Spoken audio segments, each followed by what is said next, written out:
messieurs, bonsoir et merci de la fidélité à la télévision nationale. Dans l'actualité, retenez qu'il existe désormais un manuel de procédure administrative et financière et un statut et règlement intérieur de l'Institut national de santé publique. Les deux documents sont validés à Koya, des documents stratégiques qui vont servir de boussole à l'Institut. Reportage Aboubakar Junior Camara. Dans cette salle, les cadres de l'Institut national de santé publique, les partenaires techniques et financiers de l'Institut et autres personnes ressources. Ils sont réunis pour la validation technique de deux documents stratégiques, notamment le manuel de procédures administratives et financières, mais aussi le statut et règlement intérieur de l'Institut. Deux documents qui vont servir de boussole pour l'INSP. Dans ce projet, il est prévu de renforcer les aspects d'abord de la gouvernance de l'INSP, mais également ce projet permettra donc à l'INSP de rendre vraiment opérationnelles certaines fonctions clés qui sont la formation et la recherche scientifique. Mais l'INSP ne s'arrête pas là. Comme une structure de proposition concrète, l'INSP va pouvoir aussi proposer des perspectives et des solutions pour pouvoir renforcer non seulement les capacités du personnel qui intervient dans ce secteur-là, mais pour pouvoir aussi présenter les résultats scientifiques, les résultats de recherche aux autres structures qui interviennent dans le domaine de la santé publique. Le statut et règlement intérieur de l'Institut national de santé publique est signé en 1995. 30 ans après, ce document ne répond plus aux normes de procédure de décaissement des fonds à l'extérieur et ne prend pas les besoins de gouvernance actuels.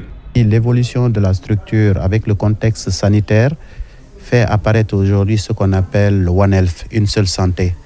Ça veut dire que c'est une vision qui prend en compte l'intersectorialité dans la gouvernance de notre système de santé. Donc, alors qu'en 1995, il n'y avait pas cette vision intersectorielle. Donc, il est nécessaire que le nouveau statut soit sensible au système One Health. Après cette validation, le document va suivre les procédures administratives jusqu'à la présidence de la République afin de mettre en place le conseil d'administration et un budget autonome afin de faire face aux multiples besoins des citoyens dans le domaine de la santé publique. Environnement, agir contre le réchauffement climatique en Guinée. À Conakry, l'ONG Acorec, en collaboration avec ses partenaires, vient d'organiser une rencontre de sensibilisation sur la restauration, la protection et l'éducation environnementale pour sauver la forêt de Kakimbo. Les échanges ont regroupé cadres, acteurs de la société civile et étudiants. Reportage Pascaline Yomalo. Ici, dans la forêt de Kakimbo, est lancé ce samedi le projet Urgence Kakimbo, une initiative axée sur la sensibilisation à la restauration, à la protection et à l'éducation environnementale avec un objectif clair, lutter contre le réchauffement climatique et sauver ce massif forestier avec l'appui des autorités communales. Le but de cette rencontre, c'est de lancer le projet Urgence Kakimbo. Restaurer, éduquer, sauvegarder un patrimoine forestier fortement menacé au cœur de Conakry. Vous n'êtes pas sans savoir que la forêt de Kakimbo est une zone humide et qui regorge vraiment des échanges qui sont protégés et qui sont inscrits sur la liste rouge de l'UICN. Chacun se bat de son côté pour le maintien de la forêt de façon écologique. Donc si on a un projet qui est dénommé Urgence Kakimbo, ça ne fait que nous réjouir et nous engageons à l'accompagner, d'être à son côté depuis à la fin du projet. Portée par l'ONG Acorec, l'initiative est saluée par le conseil de quartier de Ratouma Centre et les autres parties prenantes. Ça nous joue à plus d'un titre, parce que quand vous venez dans la forêt de Kakimbo, il y avait au moins bon vivre à la forêt de Kakimbo, mais vu le morcellement des uns et des autres, vraiment ça commence à disparaître. Et vu que la structure là est venue au secours, vraiment nous en tant que partie prenante, en tant que bénéficiaires directs de ce projet, vraiment ça nous va droit au cœur. Nous sommes dans l'éducation. Notre rôle c'est d'éduquer et d'instruire. On ne fera que sensibiliser les enfants, d'éviter l'abattage des arbres, à défaut de planter, de ne pas détruire. Sauver la forêt de Kakimbo, c'est préserver un patrimoine naturel menacé, un combat collectif pour l'environnement et pour les générations futures. La police nationale vient de démanteler un réseau de présumés voleurs de véhicules basé à Gomboya, dans la commune urbaine de Sanoya. Le groupe est composé de 5 individus, dont le cerveau présumé, connu sous le nom de Junior, actuellement détenu à la maison centrale de Conakry. À leur actif, 4 véhicules de type 4x4, dont 2 Toyota Hilux. Reportage colonel Morikaba. Ce coup de filet réussi par la police nationale concerne 4 véhicules, tous de marque Toyota, 2 Land Cruiser et 2 Hilux. Selon les enquêteurs de la direction centrale de la police judiciaire, ces véhicules auraient été volés par un réseau composé de 5 individus. Le présumé commanditaire des opérations serait actuellement logé à l'hôtel 5 étoiles de Corentin. Il s'agit de 2 Toyota Land Cruiser et de 2 Toyota Hilux double cabine. La fouille des 10 véhicules a permis de saisir des plaques d'immatriculation, des outils de mécaniciens et des sprays de peinture. Interpellé et conduit dans les locaux de la direction centrale de la police judiciaire, Elhadj Ali Batra Kaba a reconnu au cours de son interrogatoire que les véhicules ont effectivement été retrouvés à son domicile, précisant qu'il s'agit bien de véhicules volés mis à sa disposition. Il a également révélé que cette opération aurait été facilitée par le nommé Mohamed Fofana, qui, avec son ami Alia, l'aurait mis en relation avec un certain Mohamed Diallo, alias Junior, qui serait actuellement détenu à la maison centrale de Corentin. Interrogés, les accusés ont reconnu sans embâche les faits qui leur sont reprochés. Il a fait partir les premières voitures. Il y avait une RAV4 de couleur grise, une autre de couleur bleue, un Prado de couleur centre et un Micra de couleur rouge bordeaux. C'est après, les Land Cruiser là et les pick-up là sont venus. Donc, les véhicules là sont restés chez moi. Avant, franchement, moi je n'ai pas confiance de policiers. Maintenant, cette fois-ci là, j'ai beaucoup confiance aux policiers au nom de Dieu. Franchement, tu sais, on est prêt pour rembourser 115 millions, mais c'est grâce à policiers guinéens que j'ai trouvé ma voiture. D'après les enquêtes menées par la direction centrale de la police judiciaire, ce réseau serait impliqué dans plusieurs cas de vol de véhicules.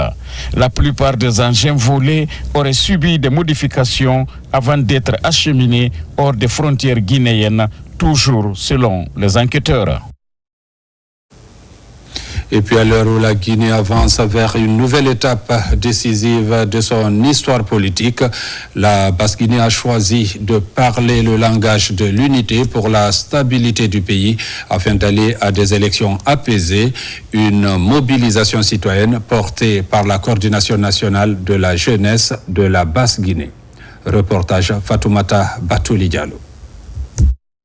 Cette mobilisation est une preuve de l'engagement de la jeunesse dans le maintien de la cohabitation pacifique en Guinée. Le message est clair, accompagner le processus électoral dans le calme pour préserver les infrastructures réalisées dans le pays. Ces jeunes se réunissent autour d'un idéal commun pour sensibiliser les citoyens pour une Guinée consciente et responsable. Nous avons décidé d'organiser la lecture du Saint-Courant pour implorer Dieu et pour que sa miséricorde soit sur la Guinée afin que cette élection tant attendue se passe dans les conditions les meilleures. On a convoqué tous les coordinateurs des jeunes des 13 communes, les présidentes des femmes, ensuite les responsables de grands bureaux, nos sages, nos grands marabouts, nos califes, de venir implorer le bon Dieu vraiment pour la paix, la quiétude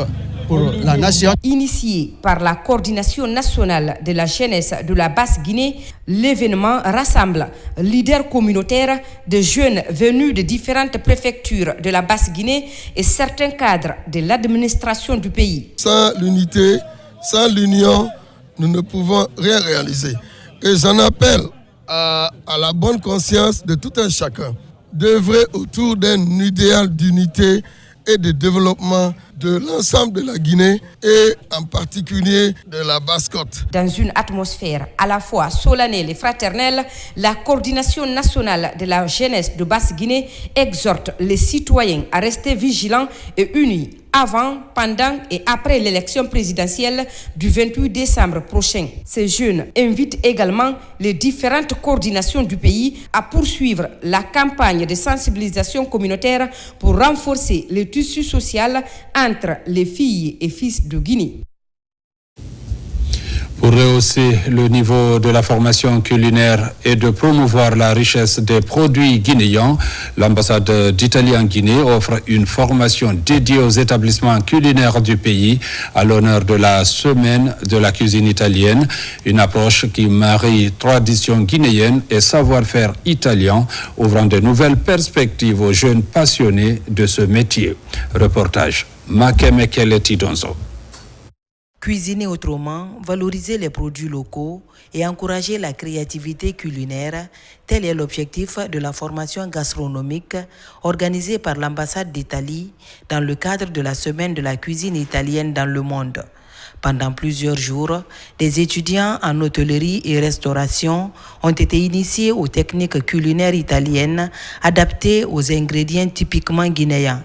C'est la première édition de la semaine de la cuisine italienne dans le monde qu'on fait en Guinée. Normalement, c'est une manifestation qui dure une semaine et que tous les ambassades italiennes dans le monde organisent. Mais pour la Guinée, c'est la première fois. Pour cette première édition, on est déjà content d'être arrivé à organiser cela. On espère pour la prochaine année d'avoir encore plus d'élèves. Au programme, maîtrise des sauces, équilibre des saveurs, techniques modernes de préparation. Toutes ces méthodes ont été intégrées autour de produits locaux tels que le fonio, les agrumes ou encore divers légumes du terroir. Ce partage d'expérience aujourd'hui, j'essaie de faire de sorte qu'avec l'ambassade d'Italie ou bien la coopération italienne, de pouvoir partager mes expériences, aider les écoles, au moins quand les jeunes partent, ils peuvent partir avec un métier, avec un visa pour faire des stages et s'insérer dans le monde de la restauration. Ce qui m'a plus impressionné, ce sont des risottos. Parce que j'ai compris que maintenant, la cuisine italienne, c'est une cuisine très simple. Comme le dit le chef, la cuisine, elle est pauvre. Mais on comprend maintenant qu'avec les aliments, le goût, la douceur, c'est de la bonne cuisine. Cette initiative vise à renforcer les compétences techniques des jeunes, mais aussi à encourager la mise en valeur du potentiel gastronomique guinéen. Pour l'ambassade d'Italie, la gastronomie constitue un véritable vecteur de coopération culturelle. Ce partenariat culinaire contribue également à créer de nouvelles opportunités pour un secteur en pleine expansion. Mesdames, Messieurs, c'est la fin de cette édition. Merci de l'avoir suivi et bonne suite de programmes sur la télévision nationale.